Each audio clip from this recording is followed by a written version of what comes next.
Hello everybody, welcome to Magnet Brains Hindi medium channel. और मैं हूं अनीशा, आपकी अपनी इंग्लिश एजुकेटर। और आज मैं स्टार्ट करने वाली हूं क्लास 8 की यूपी बोर्ड की जो आपकी इंग्लिश बुक है, दैट इज़ रेनबो बुक, उसका चैप्टर नंबर 11 द ओल्ड काकी। और इस चैप्टर की कवर करूंगी आज मैं क्वेश्चंस एंड आंसर्स। अगर इससे पहले आपने मेरे एक्सप्लेनेशन का वीडियो नहीं देखा है तो जल्दी से जाइए और देख के आइए, ताकि आपको ईजिली सारे क्वेश्चंस एंड आंसर्स समझ में आ जाएं। ऑल्सो इस वीडियो के बाद मैं आपके लिए एक सेपरेट वीडियो, अलग से एक वीडियो देने वाली हूँ, जिसमें इस चैप्टर की टेक्सचुअल एक्सरसाइजेस, बुक की जो एक्सरसाइजेस हैं वो भी दूंगी, सो उसे भी देखना बिल्कुल नहीं भूलिएगा। And now let's begin with our questions and answers. Question number 1, who did Kaki live with. Chapter में जो काकी है, यानी जो बूढ़ी काकी, बूढ़ी औरत है, वो किसके साथ रहती थी? तो आंसर है Kaki lived with her nephew Buddhiram and his family. जो काकी है वो अपने नेफ्यू यानी अपने भतीजे बुद्धिराम के साथ और बुद्धिराम का जो परिवार है उसके साथ रहती थी। तो बुद्धिराम के परिवार में कौन कौन था? उसकी बीवी रूपा, उनके 2 बेटे, बड़े बेटे 2, और सबसे छोटी बेटी जिसका नाम था लाडली। तो उनके साथ ही रहती थी। काकी ने अपनी सारी प्रॉपर्टी, अपना सारा जायदाद, धन दौलत बुद्धिराम को दे दी थी और फिर उन्हीं के परिवार के साथ रहती थी। Next question, who was Ladli? Why was she sympathetic towards her काकी? क्वेश्चन में पूछा गया है लाडली कौन थी? क्या वो काकी के प्रति सिंपैथेटिक थी, यानी क्या काकी के प्रति सहानुभूति, दया, प्यार, प्रेम दिखाती थी?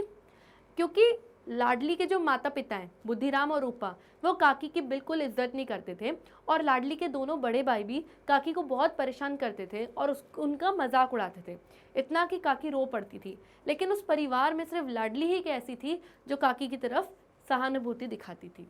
आंसर है Ladli was Buddhiram's only daughter. Yes, she was sympathetic towards her kaki as she gave kaki her share of puris to eat. Ladli जो थी वो बुद्धिराम की इकलौती बेटी थी। हाँ, वो बहुत सिंपैथेटिक थी, यानी बहुत सहानुभूति दिखाती थी अपनी काकी के प्रति।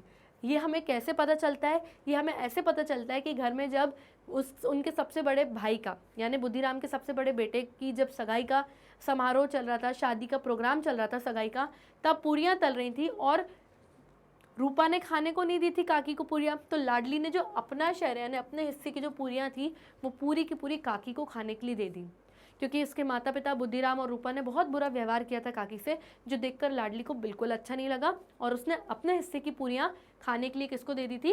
काकी को। तो इससे ये हमें पता चलता है कि उसके दिल में सहानुभूति, दया और प्रेम था अपनी काकी के प्रति। Okay, next, What was the occasion for celebration in Buddhiram's house? ऐसा क्या ओकेजन था, यानी ऐसा कौन सा पर्व था जिस दिन बुद्धिराम के घर में सेलिब्रेशन हो रहे थे, यानी उत्सव मनाया जा रहा था, त्योहार जैसे सेलिब्रेशन हो रहा था? So the answer is it was the occasion of engagement celebration of Buddhiram's elder son. तो उस दिन घर में बुद्धिराम का जो सबसे एल्डर सन था, यानी बुद्धिराम के 2 बेटे थे, तो सबसे बड़ा वाला बेटा था, उसकी एंगेजमेंट के सेलिब्रेशन, यानी उसकी सगाई का जो समारोह था वो चल रहा था, और यही ओकेजन था घर में, यानी यही पर्व मनाया जा रहा था। नेक्स्ट, व्हाई डिड काकी फील इंसल्टेड? काकी को इंसल्टेड फील क्यों हुआ, यानी कि अपमानित क्यों महसूस किया काकी ने सबके सामने? सो the answer is when Rupa saw Kaki sitting close to the kadai, she became angry and shook Kaki with both her hands and shouted abuses. Kaki felt insulted. अब क्योंकि घर में बुद्धिराम के सबसे बड़े बेटे की सगाई का प्रोग्राम चल रहा था, समारोह चल रहा था, काकी बेचारी अपने कमरे में अंधेरे में अकेली बैठी हुई थी। उसे खुशबू आई कि कढ़ाई में बहुत अच्छी अच्छी पूरियाँ तल रही हैं, घी की मीठी खुशबू आई। उनका मन ललचा गया कि चलो मैं भी देखूं कढ़ाई के पास कैसे बनती है पूरियाँ और मैं भी खाऊं। वो रेंगते हुए अपने कमरे से बाहर निकली और वहाँ पर जाकर कढ़ाई के पास बैठ गई। बुद्धिराम की बीवी जब रूपा ने ये चीज़ देखी कि काकी कढ़ाई के पास में आके बैठी है, तो वो बहुत गुस्सा हो गई और उसने काकी को अपने दोनों हाथों से शुक कर दिया, यानी इस तरीके से ज़ोर ज़ोर से हिलाया और चिल्लाया कि तुम यहाँ पर क्या कर रही हो, एंड शाउटेड अब्यूजेज, यानी गालियाँ देना स्टार्ट कर दी उसने काकी को। काकी बेचारी ने एक शब्द भी नहीं कहा और वो अपने कमरे में चुपचाप चली गई, और इसी वजह से काकी फेल्ट इंसल्टेड, यानी उन्हें बहुत अपमानित महसूस हुआ सबके सामने, क्योंकि सारे मेहमान भी थे। Next question, why did Rupa apologize to Kaki? Did Kaki forgive her? Rupa ने काकी से क्यों अपोलोजाइज किया, यानी आखिरी में क्यों माफी मांगी? डिड काकी फॉरगिव हर? और फिर क्या काकी ने उसे फॉरगिव किया, माफ किया? सो the answer is Rupa apologized for committing a blunder by not serving food to Kaki when so many guests had enjoyed the feast. Yes, Kaki forgave her. आखिरी में रूपा, सब मेहमान चले गए, खा पी कर रूपा सो गई।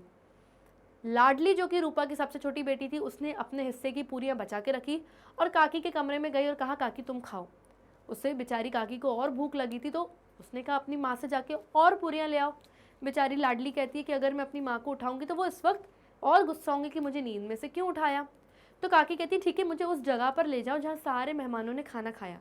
तो काकी को जब लाडली वहाँ ले गई तो काकी बेचारी इतनी भूखी थी कि झूठे मेहमानों की जो प्लेट थी, पत्तलों की जो प्लेट थी, उसमें से काकी झूठा खाना खाने लगी। इसी बीच रूपा नींद में से उठ जाती है और देखती है कि जो काकी है वो झूठा खाना खा रही है सब मेहमानों की बची हुई प्लेट में से। ये देखकर रूपा की आंखें भर आईं और उसे बहुत बुरा लगा कि मैंने तो बहुत बड़ा ब्लंडर कर दिया, मैंने बहुत बड़ी मूर्खता कर दी, बहुत बड़ी गलती कर दी है काकी को खाना ना परोस कर। क्योंकि आज घर में सेलिब्रेशन था, यानी उत्सव मनाया जा रहा था, घर में इतने अच्छा मौका था, बेटे की सगाई का मौका था, इतने सारे मेहमान आए और फीस्ट यानी पूरा भोजन, पूरा जो इतना लोगों के लिए रखा गया था, लोग खाकर गए, एंजॉय कर गए, पेट भर लोगों ने खाना खाया। लेकिन हमारी जो काकी, जो घर की ही हिस्से की है, घर की ही मेंबर है, उन्होंने क्या किया, उन्होंने खाना ही नहीं खाया क्योंकि रूपा ने उनको खाना परोसा ही नहीं। और इसलिए रूपा ने आखिरी में उनसे माफ़ी मांगी और खाने की प्लेट उनके कमरे में ले गई। और आखिरी में काकी ने बिल्कुल उनको माफ़ भी किया, काकी का दिल पिघला, उन्होंने माफ़ किया और अपनी आत्मा से, दिल से सब बच्चों को और रूपा को आशीर्वाद दिया, यानी कि ब्लेसिंग भी दी। Next question, why did Pandit Buddhiram become red with anger and what did he do? जो पंडित बुद्धिराम था, यानी जो काकी का भतीजा था, वो गुस्से के मारे लाल क्यों हो गया और फिर उसने क्या किया? Answer is when Kaki crept into the courtyard where guests were having dinner, one of the guests felt disgusted and shouted that all should be careful of her. Looking at this, Pandit Buddhiram became furious. He caught Kaki with his hands and dragged her into the room. अब जब काकी crept करके, यानी क्योंकि काकी अच्छे से चल नहीं पाती थी बुजुर्ग होने की वजह से, तो वो रेंग रेंग कर अपने कमरे से जब बाहर निकली कोर्टयार्ड की तरफ, यानी घर के आंगन की तरफ, जहाँ पर सारे मेहमान रात का डिनर यानी भोजन खा रहे थे, एंजॉय कर रहे थे, उसी वक्त इतने सारे मेहमानों में से किसी एक मेहमान को बहुत डिस्गस्टेड लगा कि अरे ये कितनी गंदी सी, धूल से भरी हुई गंदी सी औरत साड़ी पहनकर आ गई है, और उसने चिल्लाना स्टार्ट किया कि सब लोग सावधान हो जाओ क्योंकि ये बुजुर्ग बूढ़ी गंदी औरत आ रही है, ये सबको गंदा कर देगी, कहीं हम सबको छू न ले। जब पंडित बुद्धिराम ने ये देखा कि अरे काकी इतनी गंदी सी साड़ी पहन के इतनी गंदी हालत में सब मेहमानों के बीच में आ गई है, तो वो बहुत फ्यूरियस हो गया, यानी बहुत ज़्यादा एंग्री हो गया, गुस्से में आ गया। उसने काकी को अपने दोनों हाथ से इस तरीके से पकड़ा और बेचारी काकी को ड्रैग करते हुए, यानी कोर्टयार्ड, घर के आंगन से उनके कमरे तक उनको घसीटता हुआ लेकर गया उनके कमरे तक। तो पंडित बुद्धिराम ने ये गलत बात करी अपनी काकी के साथ। Next question, how should old people be treated? बहुत इंपॉर्टेंट क्वेश्चन है कि जो ओल्ड पीपल हैं, जो बुजुर्ग लोग हैं, घर के बूढ़े लोग हैं, उनको कैसे ट्रीट करना चाहिए, यानी हम सब लोगों को, बुजुर्ग लोगों को के साथ कैसा बर्ताव करना चाहिए, उनके साथ कैसा व्यवहार रखना चाहिए। So the answer is old people need care, love and affection too. They should be treated with respect and good words.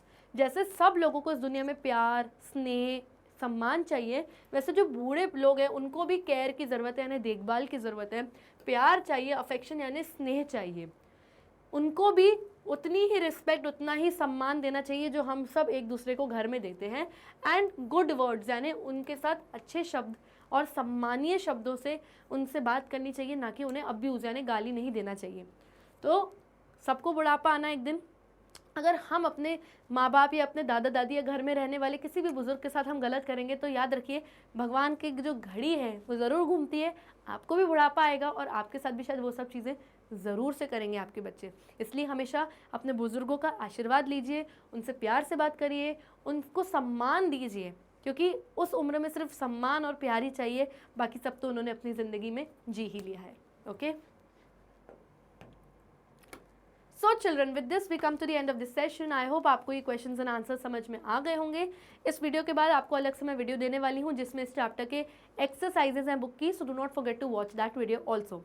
Also do not forget to like, subscribe and share our YouTube channel. तब तक के लिए bye bye and take care.